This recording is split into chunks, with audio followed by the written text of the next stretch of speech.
Au Libéria, la mort de l'ancien président Samuel Doe constitue l'un des épisodes les plus macabres des deux guerres civiles qui ont ravagé ce pays d'Afrique de l'Ouest entre 1989 et 2003, faisant 250 000 morts.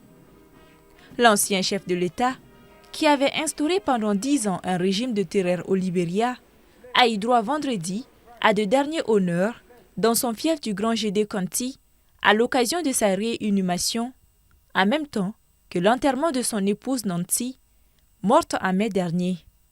Un camion aux couleurs nationales rouge, blanc et bleu a transporté les deux corps, dont celui symbolique de Samuel Doe.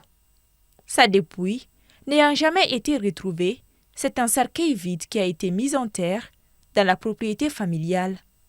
L'actuel chef de l'État, Joseph Boakai, qui a décrété une période de deuil de mardi à vendredi avec les drapeaux en berne, a expliqué dans son discours que ces funérailles visaient à effacer les ombres persistantes du conflit ayant déchiré le Libéria et promouvoir la réconciliation nationale.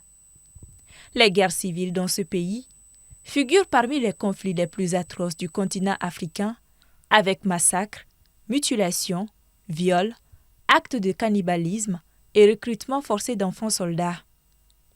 Au cours de ces guerres civiles, ayant ensanglanté le Libéria, et après une bataille de plusieurs mois pour le contrôle de Monrovia, le président Doe fut capturé en septembre 1990 par les hommes du chef de guerre Prince Johnson, mort en novembre 2024.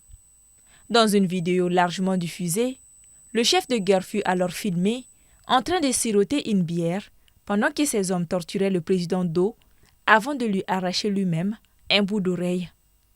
Le corps mutilé de Doe sera ensuite exhibé dans les rues de la capitale. En prenant le pouvoir par un putsch en 1980, Samuel Doe était devenu le premier représentant de population autochtone à diriger la plus ancienne république d'Afrique subsaharienne, fondée en 1822 sous l'impulsion des États-Unis pour des esclaves noirs affranchis, indépendantes, depuis 1847. Ces militaires de 29 ans mettaient ainsi un terme à près d'un siècle et demi de domination de son pays par les descendants d'esclaves américains.